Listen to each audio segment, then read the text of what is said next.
자, 안녕하세요. 저번 시간에 급여 대장 만드는 거에 이어서 이제는 급여를 다 지급했으면은 다음 달 10일까지 원천징수 이행 상황 신고서라는 신고서를 제출해 줘야 되는데요. 이번에는 요거에 대해서 한번 알아보도록 하겠습니다. 근데 요거 하기 전에 당부 드릴 말씀이 하나 있는데, 인건비성 경비가 발생하게 되면 뭐 근로소득이라든지 사업소득이라든지 기타 소득이라든지 등등등등 이런 경비가 발생하게 되면은 생각보다 해줘야 될 신고가 많습니다. 지급일에 속하는 다음 달 10일까지 원천징수 이행 상황 신고서 신고해 주셔야 되고요. 그리고 반기별로 그 근로소득 간이지급 명세서라고 해가지고 요것도 제출해 주셔야 되고요. 그 다음에 지급조서라고 해가지고 다음 해 2월이나 3월까지 제출해야 되는 또 서류가 있습니다. 근로소득 간이지급 명세서 같은 경우에는 신고하는 방법 제가 따로 영상으로 올려놨고요. 그 다음에 일용직 같은 경우에도 제가 따로 영상을 다 올려놨으니까 거기 참고해서 보시면 되고요. 요거는 지금 국세청이나 세무서나 아니면은 각종 그 세무에 해당되는 신고고요. 그리고 4대 보험에 관한 신고도 여기 또 따로 해줘야 되거든요. 뭐 가입장 신고나 가입 신고나 그 다음에 뭐 보수 뭐 총액 신고나 요거는 4대 보험, 그러니까 건강보험이나 뭐 국민연금 여기에 관한 신고이기 때문에 두 개 구분해서 신고를 해야 된다라는 거를 알고 계시면 되겠습니다. 자, 그러면 원천징수 이행 상황 신고서를 제출하기 전에 이 원천징수 이행 상황 신고서, 그러니까 이게 뭔가, 원천징수가 뭔가라는 거에 대해서 한번 먼저 알아보도록 하겠습니다. 이론 영상 제발 좀 뛰어넘지 마시고요. 이게 제일 중요한 겁니다. 나중에 실전할 땐 이거 모르면 막히게 되니까는 먼저 이론 좀 설명하고 가도록 하겠습니다. 자, 그러면 이 원천징수 제도라는 게 뭐냐? 이게 소득세나 법인세 같은 경우에는 중간연합 제도가 있고요. 부가세 같은 경우에 예정고지 제도가 있습니다. 거기에 비슷하게 해가지고 근로소득자들도 뭐 5월이나 2월에 뭐 돈을 소득세를 한 번에 내기 전에 이제 매달 조금씩 미리 낸다라는 개념이죠. 근데 원래는 이 원천징수 제도가 없으면은 그 근로자 개인이 매달 세무서에 일정 금액을 내야 되는데, 요거를 그 회사가 대신해서 월급을 지급할 때 그만큼의 세금을 덜 주고, 근로자한테 덜 주고, 그 다음에 그 다음 달 10일 날 회사가 근로자를 대신해서 세무서에 이 사람 근로자 A분에 대한 근로소득세 원천징수분을 먼저 내는 거죠. 그래서 요약해서 그 설명을 드리자면, 근로자 개개인이 그 세무서에 납부해야 될 돈을 회사가 대신해 가지고 그 세무서에 지급한다라는 거를 보면 되겠습니다. 자, 그리고 여기서 회사를 원천징수 의무자라고 하고요. 그리고 납세자는 근로자가 되겠습니다. 자, 그러면 원천징수 대상 소득에 대해서 한번 보겠습니다. 이자소득이 있고요. 배당소득, 사업소득, 근로소득, 연금소득, 기타소득, 퇴직소득이 있는데, 여러분들이 가장 많이 볼 소득 같은 경우에는 근로소득, 그리고 기타소득, 사업소득, 퇴직소득 등으로 지금 보여지는데, 나머지 만약에 해당되시면은 제가 국세청에서 다운받은 자료를 블로그에 올려드릴 테니까 국세청에서 찾으셔도 되고요. 블로그 가셔서 자료실을 보시면 올려놓을 테니까 거기서 보시고 해당되는 소득 찾으셔가지고 어떻게 하는지 자세하게 보시면 되겠습니다. 그리고 4번 지방소득세 특별징수라는 게 있는데, 급여대장 만들 때 제가 얘기를 드렸죠. 소득세의 10%는 지방소득세다고. 요거는 또 각 구청이나 지방자치단체에도 따로 신고를 해주고 따로 납부를 하셔야 됩니다. 원래는 같이 신고를 했는데 왜 이렇게 해놨는지 저도 모르겠습니다. 번거롭게. 일단 서울특별시 같은 경우에 이택스에서 하시면 되고요. 그 외 지방자치단체 같은 경우에는 위택스에서 신고하시면 되겠습니다. 뒤에 보면 원천징수 세율이라고 있습니다. 여기서는 제가 가장 많이 발생하는 그 소득을 기준으로 지금 적어놨고요. 자세한 거 보시려면 아까 얘기 드린 그 자료 보시면 되겠습니다. 사업소득 먼저 보시게 되면은 그 과세표준이 원천징수 대상 사업소득입니다. 그러니까 100만 원 받았으면은 소득세 3%, 지방소득세 0.3% 해가지고 33,000원 그렇게 원천징수 하시면 되고요. 근로소득 같은 경우에는 제가 앞 영상에서 얘기 드렸듯이 여기 간이세액표 적용하시면 되겠습니다. 일용 근로자의 경우 근로소득의 6% 되겠습니다. 기타 소득 같은 경우에는 뭐 여러분들 되게 기타 소득 같은 경우에는 8.8%로 알고 계시는데 무조건 또 8.8%는 아닙니다. 여기 인적 용역 같은 경우에만 8.8%고 다른 뭐 기타 소득 같은 경우에는 그런 8.8% 적용하시면 안 되고요. 일단은 기타 소득 같은 경우에는 필요 경비를 제외한 금액의 소득세 20%, 지방세 2%라고 생각을 하시면 되겠습니다. 여기서 또 정부 지원 사업에 해당되시는 분들 같은 경우에는 멘토링비 8.8% 하시면 되겠습니다. 과세 최저한 있는데 요거는 거의 무시하시고 하시더라고요. 자, 6번 원천세 신고 납부가 있습니다. 요거 중요합니다. 요거 안 보시고 넘어가셨다가 틀리게 신고서 작성할 수 있으니까는 꼭 보시고요. 급여가 보통 5월달 급여가 5월 31일 날 나가는 경우 있고 5월달 급여가 6월 10일 날 나가는 경우가 있습니다. 각각 예를 들어서 한번 설명을 해보면 5월 급여를 내가 지급합니다. 그러면 기속일은 5월이 됩니다. 그리고 만약에 급여일이 5월 30일이라 그러면 지급일은 5월이 되겠습니다. 그리고 신고일은 지급일의 다음 달 10일까지니까 신고일은 6월 10일이 되겠습니다. 하지만 내가 5월 급여가 6월 중에 나갈 때는 귀속인 5월이 되고요. 지급일은 6월 10일이 됩니다. 여기서 그러면 신고일은 어떻게 되냐? 신고일 같은 경우에는 지급일에 다음 달에 10일까지입니다. 그러면 5월 급여라 할지라도 지급이 6월 10일이기 때문에 신고일은 7월 10일까지 하시면 됩니다. 요거 작성하는 칸에 체크하게 돼 있으니까는 요거 꼭 유념하시고요. 자, 7번 보시게 되면 반기별 납부라고 있는데 원천징수 이행상환 신고서는 원칙적으로 매달 신고를 해 주셔야 됩니다. 하지만 상시 고용 인원이 20인 이하인 경우에는 반기별로 신고가 가능한데 솔직히 저는 이거 별로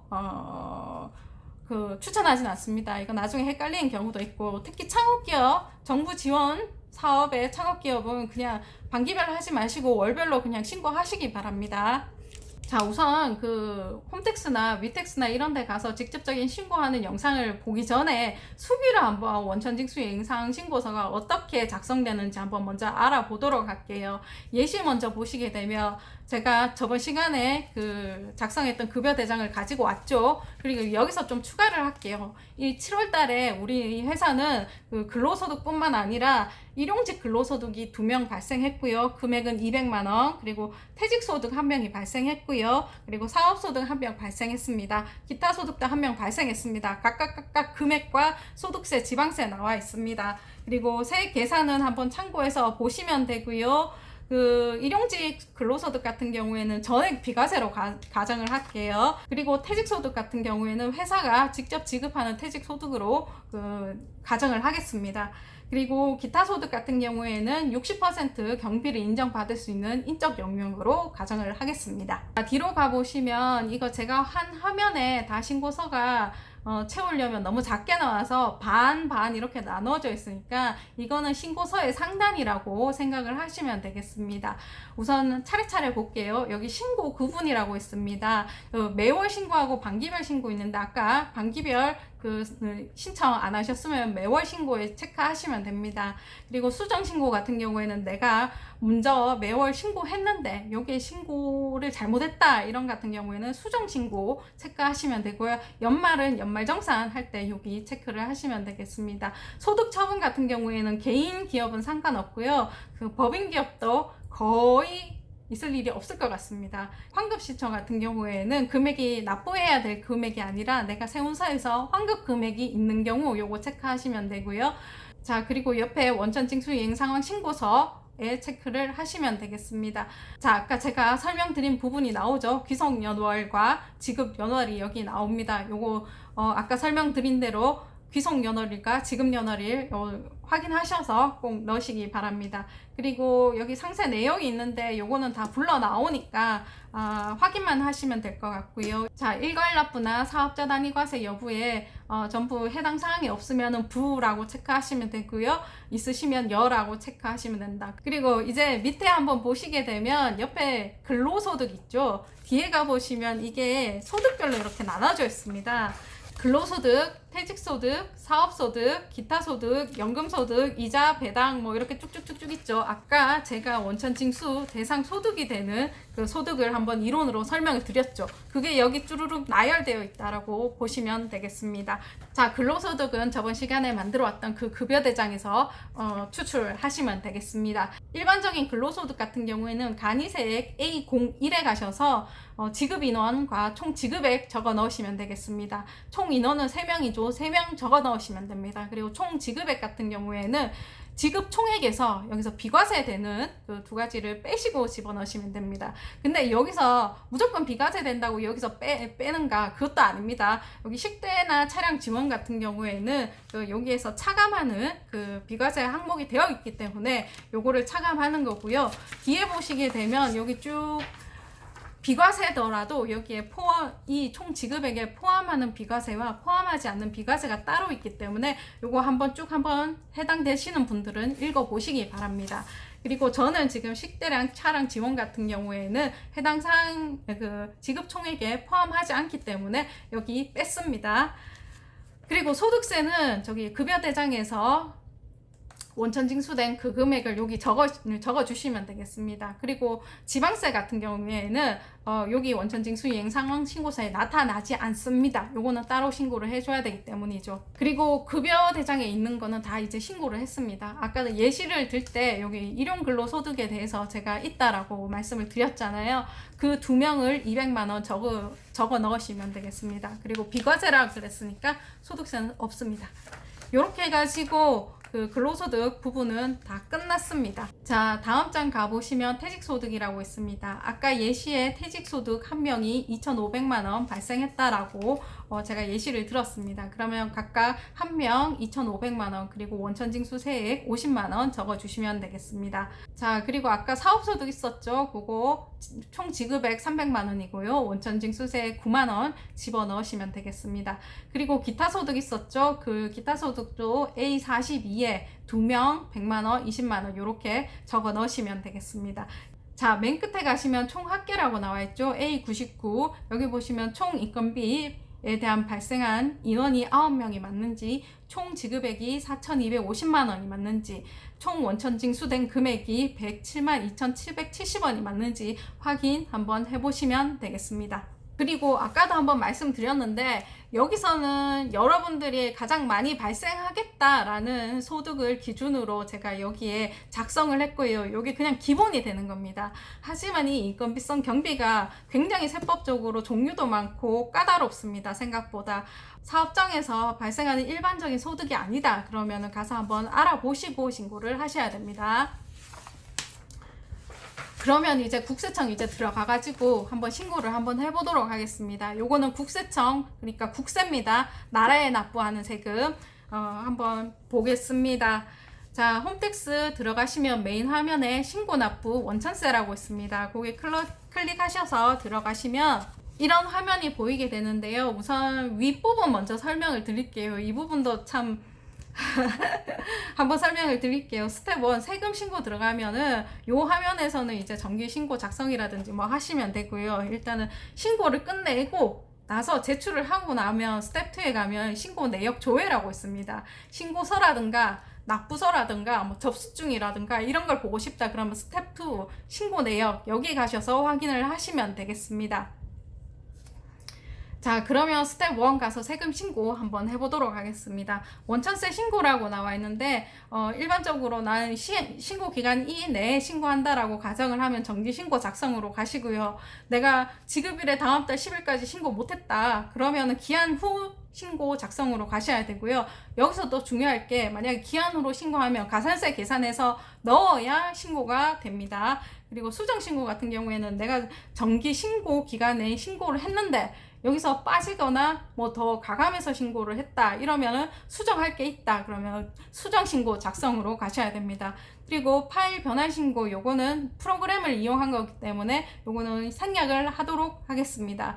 그리고 나는 이거에 대해서 뭐 설명을 들어도 모르겠다. 그러면 사용 매뉴얼 가서 한번 보시고요. 자, 뒤로 가시면 이런 화면이 나오는데 징수 의무자 기본 정보 같은 경우에는 사업자 등록번호나 주민번호 넣으시고 확인 누르시면 다른 부분 다 불러 나옵니다. 그리고 원천세 신고 부분에 나는 반기별로 신고하는 것을 신청을 안 했다 그러면 월별로 가면 되겠습니다. 신고 구분에는 지금 기한 후로 돼 있는데 보통 들어올 때 정기로 들어왔으면 정기로 체크가 됩니다. 그리고 연말정산 현재는 해당 사항 없고요. 소득 처분도 거의 해당 사항 없을 겁니다. 환급세액 있으면 환급시청액 체크하시면 되고요. 그리고 원천징수 의무자는 거의 다 불러 나올 겁니다. 안 불러 나온다 그러면 넣으시면 되고요.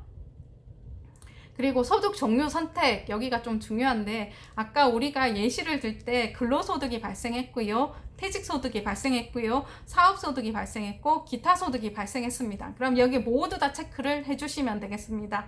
그리고 나머지도 해당 사항이 우리 회사는 해당 사항이 있다 그러면은 나머지도 체크를 해주시면 되겠습니다. 자, 뒤로 가시면 이제 원천징수 이행 상황 신고서 아까 작성했던 거 그대로 서식이 나오게 됩니다. 그대로 적으시면 됩니다. 어려울 거 없습니다. 간이세액에 3명 넣으시면 되고요. 총 지급액 1,150만원 넣으시면 되고요. 소득세 28만 2,770원 넣으시면 되겠습니다. 아까 일용 근로 2명 있었죠? 2명 적고 총 지급액 200만원 넣으시면 되고요. 그 다음에 가관계는 알아서 여기서 자동 계산해서 나옵니다. 그러면 근로소득에 관한 거는 입력이 끝났고요. 뒤로 가보시면 퇴직소득에 대한 입력 나옵니다. 이것도 쉽습니다. 아까 계산해 놓은 거 그대로 적으시면 됩니다. 그 외에 A22에 한 명 2,500만원 그리고 소득세 50만원 이렇게 적어 넣으시면 되고요. 사업소득도 마찬가지입니다. 매월 징수 A25에 한 명 총 지급액 300만원 소득세 9만원 이렇게 넣으시면 되겠습니다. 기타소득 가보시면 기타소득도 동일하게 적어 넣으시면 됩니다. A42에 2명 100만원 20만원 이렇게 적어 넣으시면 되겠습니다. 그리고 총 합계는 요거는 자동 계산되어서 나올 거니까 요거는 확인만 하시면 됩니다. 금액이 얼마인지. 그리고 환급세액 조정 요거는 없다라고 가정을 할게요. 그럼 이렇게 제출하면 신고는 끝난 겁니다. 쉽죠? 자, 사업장에서 일반적으로 발생하는 그 인건비성 경비에 대해서는 쉽게 신고가 가능합니다. 근데 어쩌다가 뭐 만약에 상여처분이 있다 이런 경우에는 조금 어려울 수 있으니까는 그 경우에는 찾아보고 신고를 하시기 바랍니다.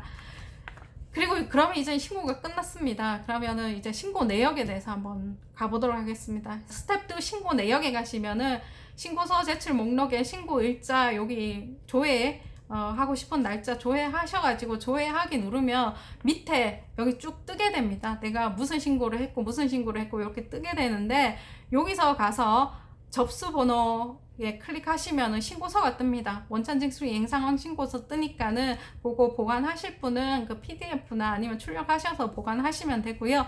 접수증 여기 이게 접수가 잘 됐다 하는 그런 증명에 해당되는 서류입니다. 요것도 마찬가지로 뭐 보관하시면 되고요. 그리고 납부서는 내가 은행에 직접 가서 납부를 해야겠다 하시는 분들은 납부서 이거 프린트 하셔가지고 은행 가셔서 바로 내시면 되니까 요거 조회 가능합니다. 그리고 법인이나 개인이나 여기서 격리하시는 분들이 이제 지출결의서 쓰셔가지고 다 이렇게 증빙을 남겨 두셔야 되잖아요. 그러니까 접수증 프린트 하시고 그 다음에 신고서 프린트 하시고 그리고 납부에 있는 도장 찍힌 거 다 이렇게 한꺼번에 지출결의서 뒤에 이렇게 보관하시면 되겠습니다. 자, 여기까지는 국세에 해당되는 소득세를 지금 신고하신 거고요.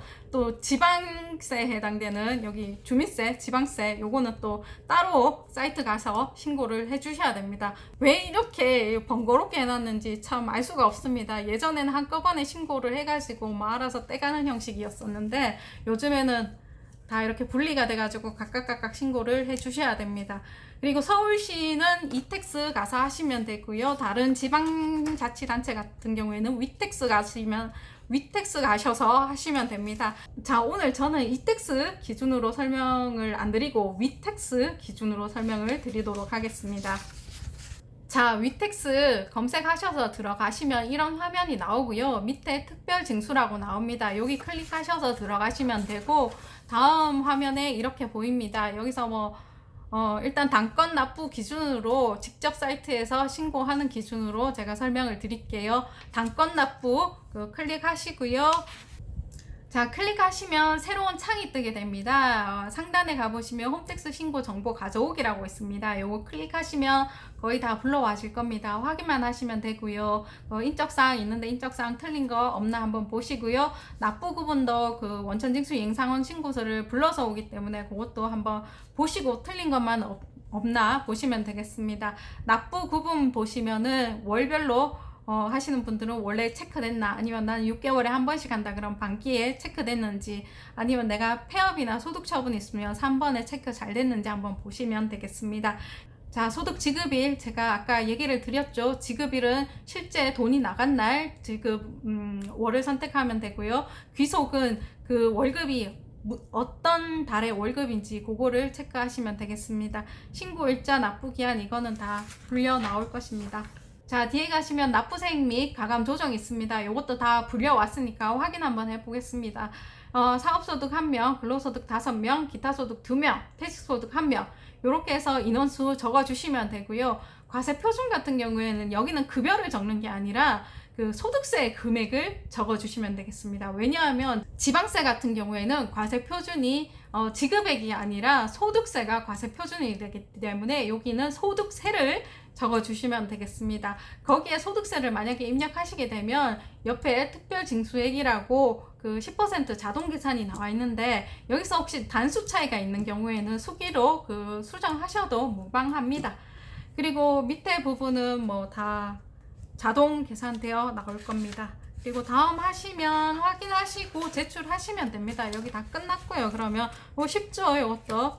자, 뒤로 가보시면 제가 이때까지 신고한 서류에 대해서 한번 쭉 캡처를 한번 해봤는데 보도록 하죠. 여기 맨 처음에 보면 우리가 제일 중요하게 여겨야 될 원천징수 이행 상황 신고서라고 있습니다.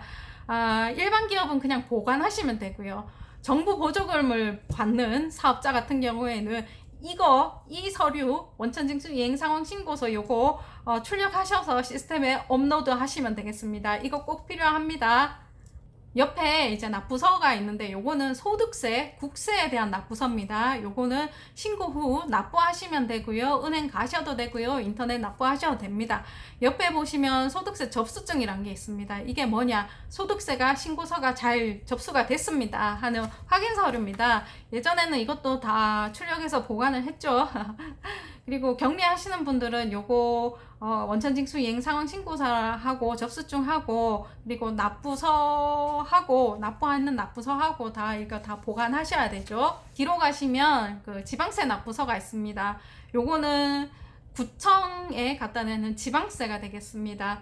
요것도 신고 후 납부하시면 되고요. 요것도 인터넷 뱅킹 그리고 직접 가서 은행 가셔서 납부하셔도 됩니다. 그리고 옆에서 지방소득세 특별징수 신고 결과서가 있는데 요거는 신고서하고 접수증하고 같은 효력이 발생하는 것 같습니다. 제 생각에는. 그리고 요것도 프린트 하셔가지고 보관하시면 되겠습니다. 자, 오늘은 이렇게 원천징수 이행 상황 신고서 작성하는 방법과 신고하는 방법에 대해서 한번 알아봤는데요. 이것도 그냥 일상적인 거는 어려운 거 없습니다. 다만 여기서 예외적인 상황이 발생하게 되면은 여러분들이 알아보고 신고를 하셔야 됩니다. 그러기 위해서는 이론에 대해서 알아야 되는데요. 여기에 대해서는 제가 국세청에서 다운받은 자료를 저기 블로그에 올려둘 테니까 한번 보시기 바랍니다. 페이지가 한 300페이지 넘어가는데요. 다 볼 필요는 없으시고요. 해당되는 부분에 대해서만 조금 보시면 되겠습니다. 그리고 당부드릴 말씀이 하나 있는데 여기 이거 보시는 분들은 일반 기업에 있으신 분들도 있지만 제가 오프라인에서 하는 정산 사업에 해당되시는 분들도 있습니다. 인건비 발생하면은 꼭 세법 관련 이행은 다 해주셔야 되고요. 요게 지침에 있습니다. 세법은 이행하셔야 됩니다. 그러기 위해서는 인건비 발생하게 되면은 원천징수 이행 상황 신고서 신고해 주셔야 되고요. 그리고 간이지급 명세서 이거 신고 안 하시면 이것도 마찬가지로 가산세 나옵니다. 가산세 생각보다 세니까는 그것도 신고해 주셔야 되고요. 그리고 지급조서에 관련한 영상은 이제 내년에 한 2월 3월 되기 전에 그때 한번 더 올리도록 하고요. 일용직 지급조서 같은 경우에는 분기별로 신고를 해야 되니까 저 다른 영상 가셔서 그거 보시고 신고를 하시면 되겠습니다.